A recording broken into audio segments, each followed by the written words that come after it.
Hello বন্ধুরা, আজকে আমরা বানিয়েছি ম্যাঙ্গো আইসক্রিম। খেতে দুর্দান্ত হয়েছে, আপনারাও বাড়িতে ট্রাই করে দেখুন, আশা করি খুব ভালো লাগবে। সবার প্রথমে হাফ লিটার মতো দুধ নিলাম, ওর মধ্যে 3 চামচ চিনি দিলাম, আর এইদিকে আমি 1.5 চামচ কর্নফ্লাওয়ার ঠান্ডা জলে গুলে রাখলাম, আর আমগুলোকে মিক্স করে নিলাম ভালোভাবে।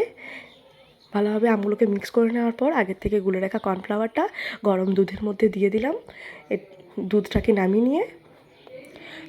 নামিয়ে নিলাম, নামিয়ে নিয়ে আমের সাথে মিক্স করে দিলাম। ভালোভাবে মিক্স করে নেওয়ার পর এতে আমি 1 চামচ চকলেট দিলাম, সেটাকে ভালোভাবে মিক্স করে নিলাম। মিক্স করে নেওয়ার পর কোপটির মধ্যে নিয়ে নিলাম। এই ডোটাকে 4টে কোপটির মধ্যে রেখেছি আমি এখানে। তারপর ফ্রিজে রেখে দিলাম আধ ঘন্টার মতো। তারপর এগুলোকে আবার কিছু ড্রাই ফ্রুটস আর স্টিক দিয়ে দিলাম।